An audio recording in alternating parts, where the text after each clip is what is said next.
Guys, alam nyo ba na yung Colabida can also act as your inventory system para manote mo yung mga physical or yung mga assets na meron yung business or yung company nyo.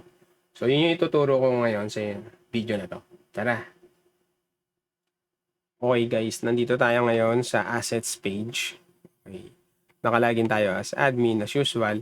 So, meron tayo dito add assets. Again, dito pwede mong i-note, i-inventory yung mga assets na meron yung business mo like I mentioned kanina. So, click natin yung add asset button.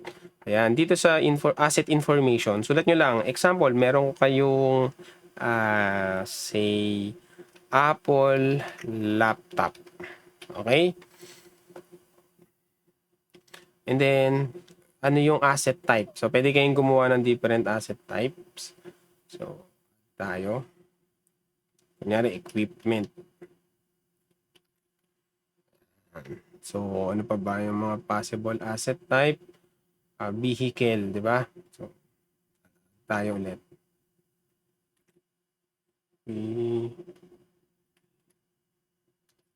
Okay, correct lang natin spelling yan. Save. Okay.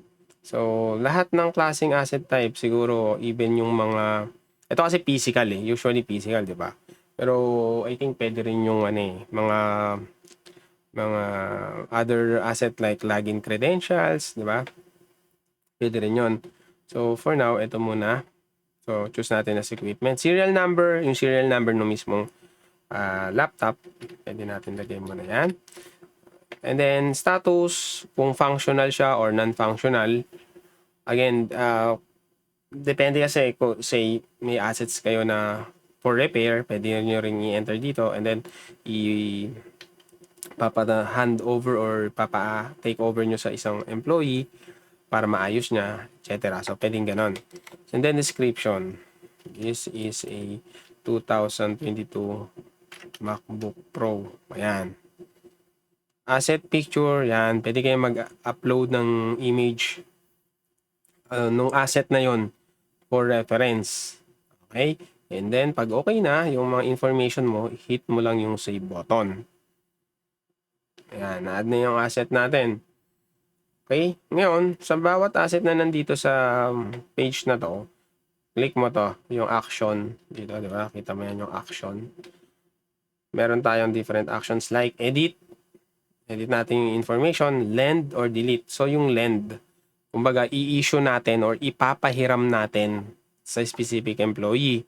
So, dito kay Maria natin siya ibibigay or ipapahiram or i-issue. Tapos, kailan mo siya in-issue. Okay? Tapos, kung ni-return niya na, kailan. So, ngayon, hindi mo natin yan lalagyan. Tapos, notes. Okay? This will be used for doing the task. Okay? Or the assigned task. Hit save. Yun. So, dito sa lend to column, lalabas na yung name ni Maria. So, sa kanya natin na-issue. Ngayon, mamamanage mo na rin even yung mga assets mo dito. Okay? Ngayon, tanong, useful lang ba to kapag may mga tao ka na? Actually, hindi Kahit ikaw pa lang yung nagmamanage ng business mo, maganda rin i-note mo dito lahat ng equipment mo. Example, nasa food business ka. 'Di ba? Lahat ng mga assets mo, lagay mo dito yung mga cookwares mo, 'di ba?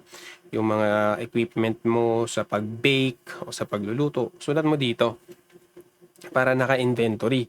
Kung kahit simpleng tindahan pa lang 'yan or shop, sulat mo rin dito yung mga 'yon. Ang importante kasi guys na nano-note natin yung mga equipment na meron tayo, 'di ba? Tapos yung serial number, mahalaga din 'yon. 'Di ba? Kahit bisikleta pa lang yung asset mo na yan, hindi pa kotse. 'Di ba? 2 wheels pa lang, malay mo next time 5 wheels na yan. Kasama reserba.